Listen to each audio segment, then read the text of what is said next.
सस्ता और समुचित इलाज के लिए गरीबों का रहनुमा मात्र एक हॉस्पिटल, मैया बाबू हॉस्पिटल।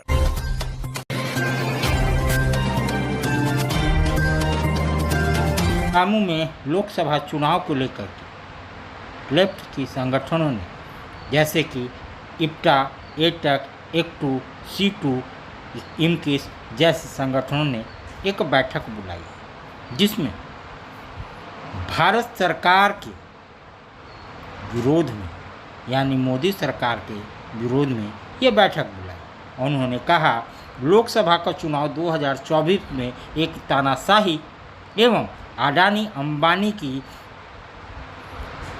इजारेदार सरकार को परास्त कर देश में आम हिंदुस्तानियों की सरकार बनाने के लिए विपक्ष का संयुक्त उम्मीदवार यानी इंडिया गठबंधन की सरकार बनाने का मार्ग प्रशस्त करने की बात कही। वहीं आज़ादी के बाद 10 वर्ष पूर्व तक 67 वर्षों में देश ने जो अर्जित की उसे इस तानाशाह सरकार ने मात्र 10 वर्षों में ही लुटा दिया। वहीं उन्होंने कहा देश को दिवालिया होने के कगार पर पहुंचा दिया गया है।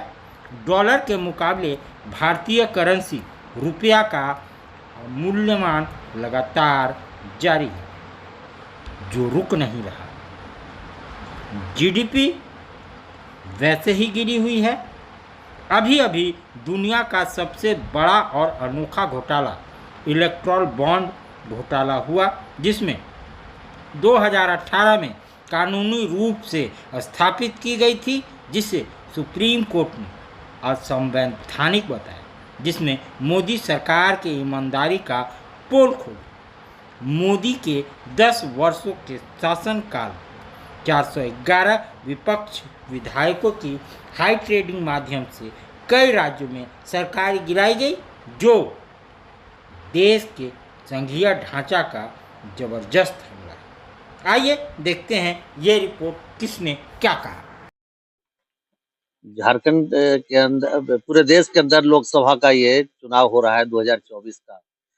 अभी तक जितने चुनाव हुए उन तमाम चुनावों से ये बिल्कुल अलग हम लोग इस चुनाव को मानते हैं, क्योंकि अभी यदि पिछले दिनों की तरह हम लोग गलती किए तो हिंदुस्तान का जो संविधान है, हिंदुस्तान का जो जमहूरियत है, हिंदुस्तान की जो आज़ादी है, सब के सब खतरे में पड़ जाएंगे। देश ही नहीं बचेगा, संविधान ही नहीं बचेगा और ये समाज भी नहीं बचेगा।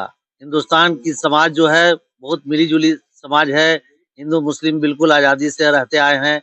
हमारी जो एकता है, हमारा जो संस्कृति है, साझी संस्कृति, सांस्कृतिक विरासत सब के सब खतरे में पड़ जाएंगे।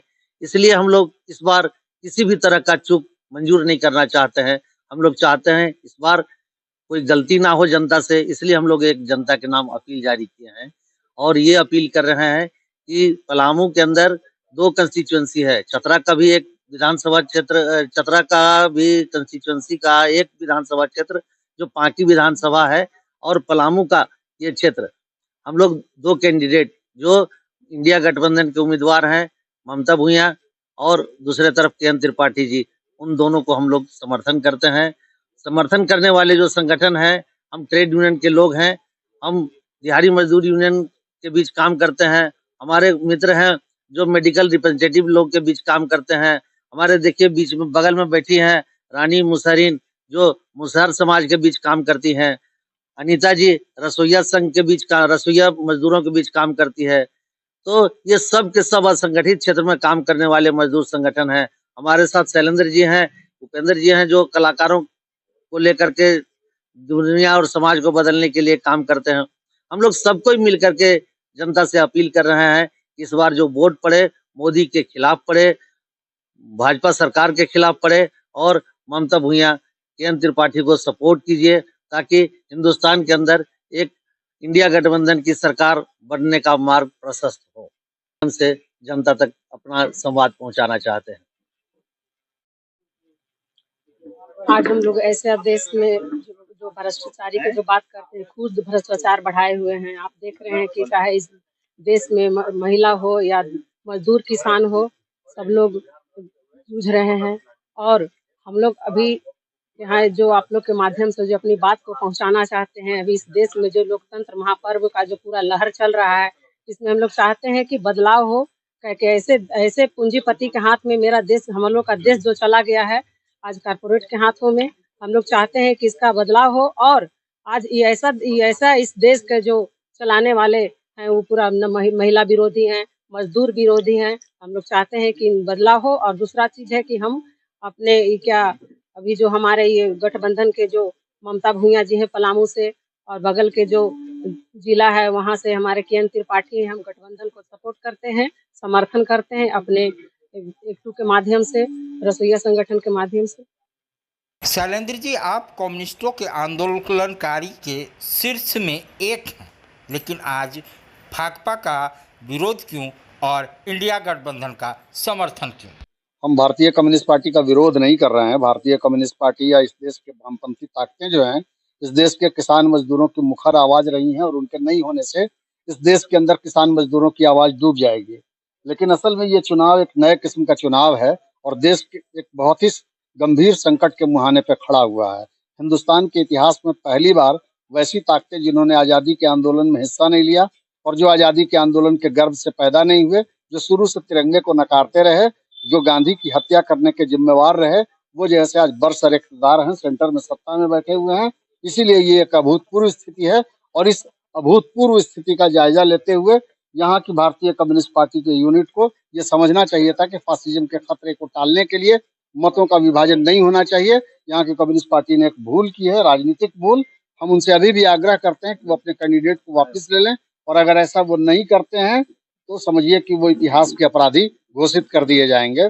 इसीलिए हम इंडिया गठबंधन के उम्मीदवार का समर्थन करते हैं और जरूरी है कि इस देश के अंदर जैसे इस चुनाव को जीता जाए ताकि जैसे भविष्य में भी इस देश के अंदर चुनाव होता रहे, इस देश के अंदर एक स्वतंत्र पार्लियामेंट रहे और आजादी के आंदोलन के गर्व से स्वतंत्रता, समता और न्याय के जो मूल्य पैदा हुए थे वो सब के सब जीवित रहें। किसान और मजदूरों के हक में कानून बनाए जाएं।